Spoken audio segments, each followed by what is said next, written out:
ನಮಸ್ಕಾರ.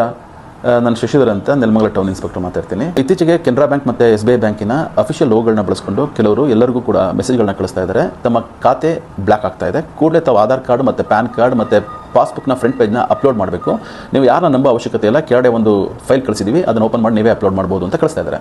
ದಯವಿಟ್ಟು ನೀವು ಯಾರು ಕೂಡ ಆ ಕಳಿಸಿರ್ತಕ್ಕಂಥ APK ಫೈಲ್ಗಳನ್ನು ಓಪನ್ ಮಾಡಲಿಕ್ಕೆ ಹೋಗಬೇಡಿ. ನೀವು ಅದನ್ನು ಓಪನ್ ಮಾಡಿದ ತಕ್ಷಣ ಆಟೋಮೆಟಿಕಲಿ ಯಾರು ನಿಮಗೆ ಕಳಿಸಿದ್ದಾನೆ ಅವನ ಸಿಸ್ಟಮ್ನಲ್ಲಿ RAT ಇನ್ಸ್ಟಾಲ್ ಆಗುತ್ತೆ. RAT ಅಂತ ಅಂದರೆ ರಿಮೋಟ್ ಆಕ್ಸೆಸ್ ಟೂಲ್ ಅಂತ. ಇದು ಇನ್ಸ್ಟಾಲ್ ಆದ ತಕ್ಷಣ ನಿಮ್ಮ ಮೊಬೈಲಿಗೆ ಬರ್ತಕ್ಕಂಥ ಎಲ್ಲ OTPಗಳು, ಪಾಸ್ವರ್ಡ್ಗಳು, ಮೆಸೇಜ್ಗಳು, ಕಾಲ್ ಲಾಗ್ಗಳು ಎಲ್ಲವೂ ಕೂಡ ಅವನಿಗೆ ಅಕ್ಸೆಸ್ಸಲ್ಲಿರುತ್ತೆ, ಅಂದರೆ ಅವ್ನಿಗೆ ಸಿಗ್ತಾ ಇರುತ್ತೆ. ಸೊ ಹಾಗಾಗಿ ಆತ ಏನು ಮಾಡ್ತಾನೆ, ನಿಮ್ಮ ಖಾತೆಯಲ್ಲಿರ್ತಕ್ಕಂಥ ಸಂಪೂರ್ಣ ಹಣವನ್ನು ಮೋಸ ಮಾಡ್ತಕ್ಕಂಥ ಸಾಧ್ಯತೆಗಳಿರ್ತವೆ, ದುರುಪಯೋಗ ಪಡಿಸೋ ಸಾಧ್ಯತೆಗಳಿರ್ತವೆ. ಸೊ ದಯವಿಟ್ಟು ತಮ್ಗೆ ಏನಾದರೂ ಈ ಥರ ಅನುಮಾನ ಆಯಿತು ಅಥವಾ ಈ ಥರ ಮೆಸೇಜ್ಗಳು ಬಂತು ಅಂದರೆ ಕೂಡಲೇ ಕನ್ಸರ್ನ್ ನೀವು ಯಾವುದು ಬ್ಯಾಂಕ್ ಇದೆ ಬ್ಯಾಂಕಿಗೆ ಹೋಗಿ ನಿಮ್ಮ ಮ್ಯಾನೇಜರ್ನ ಭೇಟಿ ಮಾಡಿ ನಿಮ್ಮ ಡೌಟ್ಸ್ಗಳನ್ನ ಕ್ಲಾರಿಫೈ ಮಾಡ್ಕೊಳ್ಳಿ. ಈ ಥರ ಬರ್ತಕ್ಕಂಥ ಮೆಸೇಜ್ಗಳನ್ನ ಯಾವುದೇ ಕಾರಣಕ್ಕೂ ಓಪನ್ ಮಾಡಬೇಡಿ. ಸೊ ತಾವು ಜಾಗೃತಿಯಿಂದ ಇರಬೇಕು. ಸೊ ಮೋಸ ಹೋಗಬಾರ್ದು ಅನ್ನೋದೇ ಪೊಲೀಸ್ ಇಲಾಖೆಯ ಆಶಯ. ನಮಸ್ಕಾರ.